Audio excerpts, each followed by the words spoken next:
சமூகம்னு என்ன இருக்கு? அப்புறம் இன்னைக்கு வந்து இந்த சமூகமே ஒரு பகட்டான சமூகமாக மாறிக்கிட்டு இருக்கு.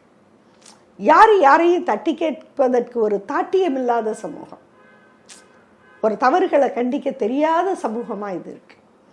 ஏதோ ஒரு இன்னும் சொல்லப்போனால் பல தவறுகளை எல்லோரும் சேர்ந்து கூடி கும்மி அடித்து வாழ்த்துற மாதிரி தான் இந்த சமூகம் போய்கிட்டு இருக்கே ஒழிய, இது மாதிரியான செய்கைகளை வந்து ஊக்குவிப்பு தரக்கூடிய ஒரு சமூகம் இருப்பது கவலைக்குரியது. அந்த தனிநபரை மட்டும் நான் கவலைக்குரிய அம்சமாக பார்க்கல, அதுதான் ரொம்ப முக்கியமானது.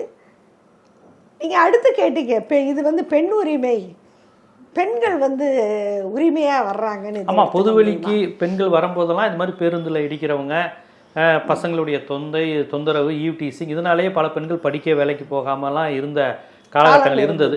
இன்னைக்கு பெண்கள் வந்து அன்னைக்கு கூடி குறுக்கி ஆம்பளைங்க வந்தாலே ஒதுங்கி போன காலம் போய் ஆம்பளை பக்கத்தில் நிற்கிறாங்க, இடிச்சா அவங்களே கேமரா எடுத்து அவங்களே நீதிபதியாகி அவங்களே அம்பலப்படுத்துகிறாங்க. இது வந்து ஒரு வகையில் மேல்சாவணி உலகத்திலேருந்து பெண்கள் ஓரளவுக்கு தங்களை தற்காத்துக்கிறாங்க, மீட்டுக்கிறாங்கங்கிற மாதிரியான ஒரு கான்செப்டில் அதை எடுத்துக்க முடியுமா, இல்லை அது முழுக்க தப்பான விஷயமா நோக்கி தான் போகுதா? இல்லை, அதாவது இந்த இடத்துல வந்து டாக்டர் கலைஞர் முதல்வராக இருந்தப்போ நடந்த ஒரு ஈவ்டீசிங் மரணத்தை நம்ம நினைவு கூறணும். அதுக்கப்புறம் தான் அதாவது அந்த மரணத்தை இந்த இடத்துல நினைக்காம இருக்க முடியாது. இன்னைக்கு வந்து சம்மந்தப்பட்ட இளைஞன் தற்கொலை பண்ணியிருக்கான், அதனுடைய நேர் ரிவர்ஸ். அதாவது அந்த பொண்ணு பேர் வந்து சரிகா அப்படின்னு நினைக்கிறேன். அந்த பொண்ணு வந்து பசங்க, அது வந்து நல்லா பாருங்கள், ஈவ்டீசிங்கிறது இந்த மாதிரி இந்த பேருந்துகளில் இடிக்கிறதுங்கிற பிரச்சனை இருக்குங்க. அது அது அது ஒன்று சொல்லிட முடியாது. இப்போ இதை வச்சு பேருந்துகளில் இப்படி நடக்கலைன்னா சொல்ல முடியாது. நிறைய இந்த மாதிரியான ஒரு போக்குகள் வந்து இதை விட முன்னாடி அதிகமாக இருந்தது. எனக்கு தெரிஞ்சு இப்போ குறைஞ்சிருக்கு. முன்னாடி வந்து ரொம்ப அசிங்கமாக இதெல்லாம் இருந்த காலம் இருக்குது, இன்றைக்கும் இருக்குது.